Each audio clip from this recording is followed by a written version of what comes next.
प्राचीन पौराणिक कथाओं के इस डीप डाइव में आपका स्वागत है। बिना किसी लंबी चौड़ी भूमिका के चलिए सीधे इस महाकाव्य के रहस्य में गोता लगाते हैं। हम बात कर रहे हैं मुरासुर की, एक 5 सिर वाले खतरे की ऐसी अनकही कहानी जिसे सदियों से शायद हम सब थोड़ा गलत समझते आए हैं। ओके, चलिए इस बात को समझते हैं। क्या मुरारी का अर्थ सिर्फ बांसुरी वादक है? हम में से लगभग हर कोई यही मानता है कि भगवान श्री कृष्ण बांसुरी यानी मुरली बजाते हैं, इसलिए उनका नाम मुरारी पड़ गया। सुनने में कितना मधुर और लॉजिकल लगता है ना? लेकिन स्रोत सामग्री इस आम गलतफहमी को पूरी तरह से तोड़ देती है। असल में इस नाम के पीछे कोई मधुर संगीत नहीं, बल्कि एक बहुत ही खौफनाक और भयंकर युद्ध की गाथा छिपी है। तो सबसे पहले बात करते हैं मुरासुर से हुए उस भयंकर युद्ध की। एक ऐसा दुश्मन जिसकी आप कल्पना भी नहीं कर सकते। जरा कल्पना कीजिए, प्राग्ज्योतिष नगरी का रास्ता है, श्री कृष्ण आगे बढ़ रहे हैं और अचानक उनका मार्ग एक बेहद भयानक दुश्मन द्वारा रोक लिया जाता है। ये था मुरासुर, और ये कोई ऐसा वैसा योद्धा नहीं था। ये एक असीम बलशाली और मायावी शक्तियों से भरा राक्षसी सेनापति था। और सबसे डरावनी बात क्या थी पता है? उसके 5 सिर थे। जी हाँ, 5।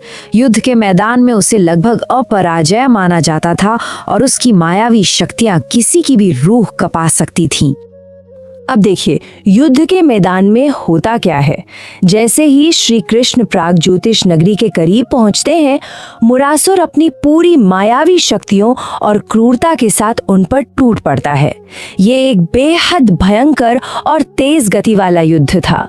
मुरासुर लगातार अपने मायावी प्रहार कर रहा था, लेकिन इस कांटे की टक्कर का अंत कैसे हुआ? बस एक अचूक प्रहार से। भगवान श्री कृष्ण ने अपने दिव्य सुदर्शन चक्र का आह्वान किया और पलक झपकते ही एक ही झटके में मुरासुर के 5 सिर धड़ से अलग कर दिए। वो अजेय माना जाने वाला मायावी राक्षस वही धूल में मिल गया। युद्ध के इस रोंगटे खड़े कर देने वाले अंत के बाद अब आते हैं मुरारी नाम के असली रहस्य पर। और ये स्लाइड बड़ी खूबी से हमें दिखाती है कि इन 2 शब्दों में कितना जमीन आसमान का फर्क है। एक तरफ मुरली है जो शांति, संगीत और एक सौम्य छवि को दर्शाती है, वहीं दूसरी तरफ है मुरारी, जो मुरासुर जैसे भयानक राक्षस के क्रूर संहारक होने का प्रतीक है। ये तुलना कृष्ण के व्यक्तित्व के 2 बिल्कुल अलग अलग पहलुओं को हमारे सामने लाकर रख देती है।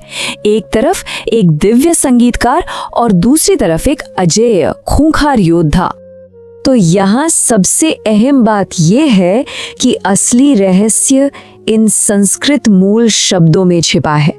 इसे ऐसे समझिए, मुर जो कि उस भयंकर राक्षस का नाम था, और अरि जिसका मतलब होता है शत्रु या नाश करने वाला। इन दोनों को जब आप मिलाते हैं तो बनता है मुरारी, यानी मुरासुर नामक राक्षस का सर्वनाश करने वाला। इस विश्लेषण से ये बात एकदम शीशे की तरह साफ हो जाती है कि ये नाम बांसुरी से नहीं, बल्कि बुराई को जड़ से खत्म करने से जुड़ा है। चलिए अब थोड़ा पीछे चलते हैं और देखते हैं राक्षसों का वो आतंक जिसने इस ब्रह्मांडीय युद्ध को अनिवार्य बना दिया था। आप सोच रहे होंगे कि आखिर बात यहाँ तक पहुंची कैसे?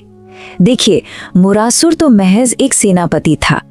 असली खौफ था मुख्य अत्याचारी राक्षस राजा नरकासुर। इन दोनों ने मिलकर ऐसा आतंक मचाया जो सिर्फ पृथ्वी तक ही सीमित नहीं रहा, इन्होंने तो देवताओं को भी हरा दिया, स्वर्ग लोक पर कब्जा कर लिया और सबसे बड़ी बात, देवराज इंद्र तक को बंदी बना लिया। यह राक्षसी शक्तियों द्वारा स्वर्ग का एक पूर्ण अपमान था। अब आप ही सोचिए, स्वर्ग छिन जाने और इंद्र के बंदी बन जाने के बाद देवताओं की क्या हालत हुई होगी? वो डरे हुए और पराजित देवता सीधे भगवान विष्णु की शरण में दौड़े। उन्होंने हाहाकार करते हुए प्रार्थना की, प्रभु हमें इस अत्याचार और खौफनाक शासन से मुक्ति दिलाएं। ये पूरे ब्रह्मांड के लिए लिटरली एक बहुत ही भारी संकट का क्षण था। और इसी पुकार के बाद होता है भगवान विष्णु का अवतार और स्वर्ग की स्वतंत्रता का आरंभ। अब इस स्लाइड के बारे में सबसे दिलचस्प बात यह है कि कैसे श्री कृष्ण ने इस पूरे राक्षसी साम्राज्य को एक एक करके उखाड़ फेंका। देवताओं की उस हताश प्रार्थना को सुनकर ही भगवान विष्णु ने श्री कृष्ण के रूप में अवतार लिया था। सबसे पहले उन्होंने उस 5 सिरों वाले अजेय सेनापति मुरासुर का सुदर्शन चक्र से काम तमाम किया और फिर बिना वक्त गंवाए मुख्य अत्याचारी राक्षस राजा नरकासुर को भी युद्ध में धूल चटा दी। अंततः इस खौफनाक शासन का अंत हुआ और सभी बंदी देवताओं को आजाद कर लिया गया। तो इस पूरे विश्लेषण के बाद एक बहुत ही गहरा सवाल जहन में आता है। अगर मुरारी जैसे शांत और सौम्य लगने वाले नाम के पीछे इतने भयंकर ब्रह्मांडीय युद्ध का इतिहास छिपा हो सकता है, तो जरा सोचिए ऐसे कितने और दिव्य नाम होंगे जिनकी असली और रौद्र कहानियां अभी भी हमसे अनकही हैं। ये सच में हमें अपनी प्राचीन कथाओं को एक बिल्कुल नए नजरिए से देखने पर मजबूर कर देता है। इस कहानी में हमारे साथ जुड़ने के लिए बहुत बहुत धन्यवाद।